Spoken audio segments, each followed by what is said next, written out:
La maison d'arrêt de Strasbourg, en 2008, a vécu des événements tragiques, à savoir le suicide de mineurs, puisque la maison d'arrêt comporte 3 publics, les femmes, les hommes et les mineurs. Et face à cette tragique disparition, la personne qui était là à la tête de l'établissement, Bénédicte Brunel, a eu effectivement l'idée de faire appel à des, comme on a dit, à des partenaires extérieurs, effectivement, et a joint Patricia à l'époque pour faire une intervention avec des animaux qui, de toute manière, c'est reconnu, peuvent avoir une action positive et apaisante envers des personnes qui présentent des troubles du comportement de plusieurs manières, d'ailleurs, que ce soit de la violence, le désespoir, ou qui peuvent également avoir besoin un petit peu de s'occuper de quelqu'un autrement que d'être en totale, on va dire, symbiose avec un codétenu ou autre personne qui gravite au sein d'un établissement pénitentiaire. Alors j'ai choisi d'intervenir en milieu carcéral parce que je trouve que les relations humaines enfin, on est au cœur de la problématique avec une population qui peut être très fragilisée et où l'animal nous permet vraiment de se brancher entre guillemets au côté humain et au reste d'humanité. Et donc je trouve que c'est quelque chose vraiment qui va être au cœur de mon travail. L'animal, c'est toujours différent, quoi. Au lieu de toujours être, comme on est incarcéré, de changer avec les animaux, ça ramène beaucoup de choses. La paix, on est ailleurs dans la tête. Moi je dis toujours, je préfère parfois les animaux que les êtres humains.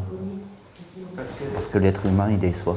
Chaque fois qu'une personne détenue entre et participe à une activité faite par Patricia avec un animal, je pense que déjà le résultat il est là quand on sait que la personne peut tenir une demi-heure, 1 heure, voire plus à s'occuper de quelqu'un d'autre, alors que peut-être qu'avant elle n'avait jamais eu un regard bienveillant ou un regard tout court envers des animaux. Donc le fait de s'occuper de quelqu'un plus petit que lui, c'est déjà, on va dire, une réponse positive.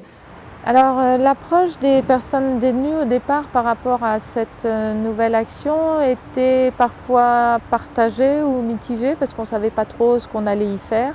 D'aller faire la connaissance d'animaux ou d'aller voir, ce n'était pas forcément perçu comme quelque chose de très viril dans un tel milieu, mais petit à petit l'impact a été assez rapide finalement. Le premier public que l'on donne à Patricia pour travailler avec elle, c'est d'abord des personnes qui pourraient avoir un comportement, on va dire, associable ou carrément violent. Pourquoi ? Parce qu'en fait, canaliser effectivement cette violence-là envers quelqu'un de beaucoup plus fragile, ou qui pourrait répondre, mais on va dire en deçà de ce que la personne adulte pourrait lui répondre, je pense que c'est déjà quelque chose de sensible. Il faut savoir que la maison d'arrêt, actuellement, on tourne à peu près 700 détenus, un peu moins que 700 détenus, et nous sommes 3, donc nous sommes présents, on va dire, 40 heures par semaine, mais ce qui ne nous permet pas malheureusement de voir tout le monde. Mais c'est accessible à tous. Alors je dirais 90% de la population font des demandes elles-mêmes et 10% vont être envoyés soit par la direction de l'établissement, soit par du surveillant, des gradés de bâtiment ou le psychologue. Cette liaison qui peut être faite entre un homme et un animal, elle est de toute manière depuis la nuit des temps. Donc je pense qu'il faut savoir l'adapter aux degrés qui sont celles de la violence, qui sont celles d'un trouble du comportement, mais en tout cas un établissement pénitentiaire ne peut pas fonctionner sans cet apport-là d'animaux, médiation animale, on peut l'appeler comme on veut, mais en tout cas c'est indispensable, oui.